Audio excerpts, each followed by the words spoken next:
Hello, welcome back to my channel.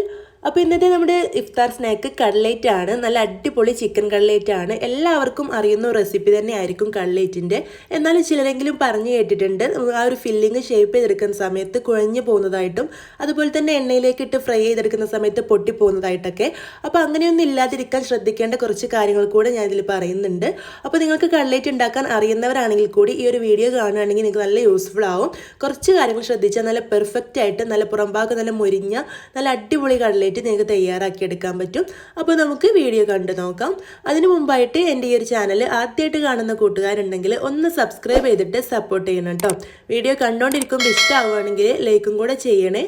അപ്പോൾ ഇനി നമുക്ക് റെസിപ്പി കണ്ടു നോക്കാം. ഇതിനു വേണ്ടി ഞാനിവിടെ 2 ഉരുളക്കിഴങ്ങ് പുഴുങ്ങിയെടുത്തിട്ടുണ്ട്. അപ്പോൾ കുക്കറിലിട്ടൊന്ന് വിസിലടുപ്പിച്ചെടുത്തതാണ്. നമ്മൾ കട്ട്ലേറ്റിന് വേണ്ടിയിട്ട് ഉരുളക്കിഴങ്ങ് പുഴുങ്ങിയെടുക്കുന്ന സമയത്ത് കട്ട് ചെയ്തിട്ട് പുഴുങ്ങിയെടുക്കരുത് കേട്ടോ. അങ്ങനെ ആകുമ്പോൾ അതിൽ കുറച്ച് വെള്ളം കയറാൻ സാധ്യതയുണ്ട്. ഇതുപോലെ കട്ട് ചെയ്യാതെ വേണം പുഴുങ്ങിയെടുക്കാനായിട്ട്. ഇതിപ്പോൾ ഞാനിവിടെ തൊലിയൊക്കെ കളഞ്ഞെടുത്തിട്ട് ഒന്ന് ഉടച്ചെടുത്തിട്ടുണ്ട്. ഇതുപോലെ നല്ലപോലെ ഉടച്ചെടുക്കാം. അപ്പോൾ ഇതിവിടെ 250 ഗ്രാം ഉരുളക്കിഴങ്ങാണ് എടുത്തിട്ടുള്ളത്. ഇനി ഞാനിതിലേക്ക് 250 ഗ്രാം ചിക്കനും എടുത്തിട്ടുണ്ട്. അപ്പോൾ ഈ ചിക്കനും കുരുമുളക് പൊടിയും മഞ്ഞൾപ്പൊടിയും ഉപ്പും ചേർത്ത് കുക്കറിലൊന്ന് വേവിച്ചെടുത്തതാണ്. അപ്പോൾ എല്ലില്ലാത്ത ചിക്കൻ എടുക്കുകയാണെങ്കിൽ പെട്ടെന്ന് തന്നെ കട്ട് ചെയ്തെടുക്കാം. ഇതിവിടെ എല്ലില്ല ചിക്കനാണ്. അപ്പോൾ ഈ എല്ലൊക്കെ ഒന്ന് മാറ്റിയിട്ട് ഇതുപോലെ ഒന്ന് ക്രഷ് ചെയ്തെടുത്തിട്ടുണ്ട്. അപ്പോൾ നിങ്ങൾക്ക് കൈ വെച്ചിട്ട് പിച്ചിട്ടും എടുക്കാം, അതല്ലെങ്കിൽ ഇതുപോലെ ക്രഷ് ചെയ്തിട്ടും എടുക്കാം കേട്ടോ.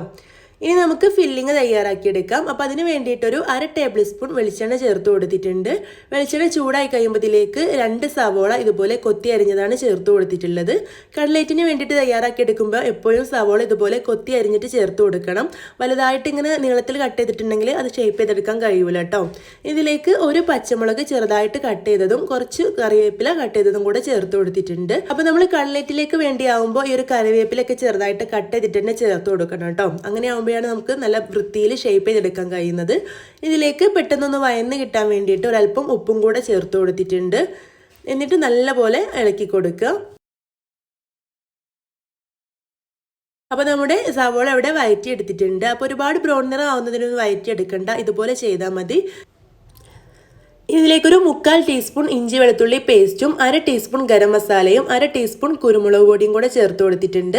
ഒരു 1/4 ടീസ്പൂൺ മഞ്ഞൾപ്പൊടി കൂടെ ചേർത്ത് നന്നായിട്ടൊന്ന് ഇളക്കി കൊടുക്കാം.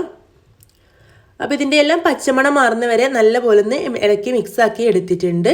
ഇനി നമുക്കിതിലേക്ക് നമ്മൾ ക്രഷ് ചെയ്ത് വെച്ചിട്ടുള്ള ചിക്കൻ ചേർത്ത് കൊടുക്കാം. അപ്പോൾ ഞാനിവിടെ മിക്സിയിലിട്ടൊന്ന് ക്രഷ് ചെയ്തെടുത്തതാണ്. അപ്പോൾ കുറച്ചുകൂടി വലിയ വലിയ പീസ് വേണമെന്നുണ്ടെങ്കിൽ കൈ വെച്ചിട്ടൊന്ന് പിച്ചെടുത്താലും മതി. അപ്പോൾ ഇതുപോലെ ചിക്കനും ചേർത്ത് കൊടുത്ത് നല്ല പോലെ ഒന്ന് ഇതിലൊന്ന് മിക്സ് ചെയ്തെടുത്തിട്ടുണ്ട്. ഇനി നമുക്കിതിലേക്ക് പുഴുങ്ങി വെച്ചിട്ടുള്ള ഉരുളക്കിഴങ്ങ് ചേർത്ത് കൊടുക്കാം. അപ്പോൾ ഞാനിതിലേക്ക് 250 ഗ്രാം ചിക്കനിലേക്ക് 250 ഗ്രാം ഉരുളക്കിഴങ്ങ് തന്നെയാണ് എടുത്തിട്ടുള്ളത്. നമ്മൾ കട്ട്ലേറ്റ് എപ്പോഴും പെർഫെക്റ്റ് ആയിട്ട് കിട്ടണമെങ്കിൽ ചിക്കനും ഉരുളക്കിഴങ്ങും ഒരേ അളവിലെടുക്കാം. ചിലരൊക്കെ ഉരുളക്കിഴങ്ങ് ഒരുപാട് എടുത്തിട്ട് ചിക്കൻ കുറച്ചെടുക്കുന്നതായിട്ട് കാണാം.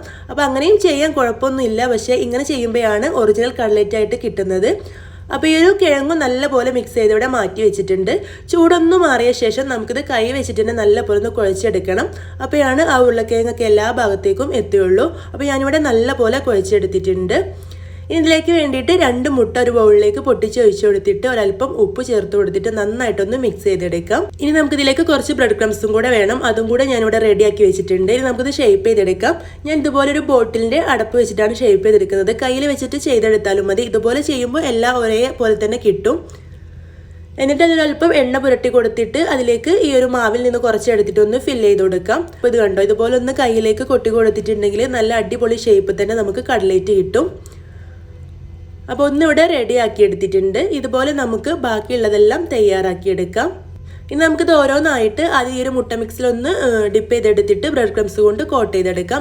അപ്പോൾ ബ്രെഡ് ക്രംസ് കൊണ്ട് കോട്ട് ചെയ്യുന്ന സമയത്ത് അത്യാവശ്യം നന്നായിട്ട് തന്നെ കോട്ട് ചെയ്യണം. അപ്പോഴാണ് നല്ലതായിട്ട് മുരിഞ്ഞ് കിട്ടുള്ളൂ. ഇതുപോലെ മുഴുവനായിട്ടും തയ്യാറാക്കി എടുത്തിട്ടുണ്ട്. ഇനി ഞാനിവിടെ പാൻ ഗ്യാസ് സ്റ്റോപ്പിൽ വെച്ചിട്ട് ഓയിൽ ഒഴിച്ച് കൊടുത്തിട്ട് ചൂടായി വന്നിട്ടുണ്ട്. അപ്പോൾ ഓയിൽ ഹൈ ഫ്ലെയിമിലിട്ടിട്ട് നന്നായിട്ട് ചൂടായ ശേഷം പിന്നെ അത് മീഡിയം ഫ്ലെയിമിലിട്ടിട്ട് ചൂടൊന്ന് കുറച്ചെടുക്കണം. ഓയിൽ നന്നായിട്ട് ചൂട് കൂടിയാലും അതുപോലെ ചൂട് തീരെ കുറഞ്ഞാലും കട്ട്ലേറ്റ് പൊട്ടിപ്പോവും. അപ്പോൾ ഒരു മീഡിയം ചൂടിലാണ് ഈ ഒരു കട്ട്ലേറ്റ് ഫ്രൈ ചെയ്തെടുക്കാനുള്ള ഓയിൽ ചൂടാക്കി എടുക്കേണ്ടത്. നന്നായിട്ട് തന്നെ ചൂടായി കഴിഞ്ഞിട്ടുണ്ടെങ്കിൽ ഇതിടുന്നതോടുകൂടി തന്നെ അത് പൊട്ടിപ്പോകാൻ സാധ്യതയുണ്ട്. തീരെ ചൂട് കുറഞ്ഞാലും അത് അതിൽ കിടന്നിട്ടും പൊട്ടിപ്പോകാൻ സാധ്യതയുണ്ട്. അപ്പോൾ അതൊന്ന് ശ്രദ്ധിക്കണം. അപ്പോൾ ഒരു ഭാഗം മൊരിഞ്ഞ ശേഷം തിരിച്ചിട്ട് കൊടുക്കാം. അങ്ങനെ തിരിച്ചും മറിച്ചിട്ട് കൊടുത്തിട്ട് ഒന്ന് മൊരിഞ്ഞു കഴിഞ്ഞാൽ ഇത് നമുക്ക് എണ്ണയിൽ നിന്ന് കോരി മാറ്റാം. അപ്പോൾ കട്ട്ലേറ്റിന് മറ്റ് സ്നാക്സുകളെ പോലെ ഒരുപാട് സമയം ഫ്രൈ ചെയ്തെടുക്കേണ്ട ആവശ്യമില്ല. രണ്ട് ഭാഗം ഒന്ന് മൊരിഞ്ഞ് കിട്ടിയാൽ മാത്രം മതി. നമ്മൾ ഇതിലേക്ക് ചേർത്തിട്ടുള്ള ഫില്ലിങ്സ് ഒക്കെ വേവിച്ചതായതുകൊണ്ട് തന്നെ. അപ്പോൾ ഇതുപോലെ ബാക്കിയുള്ളതും ചുട്ടെടുക്കാം.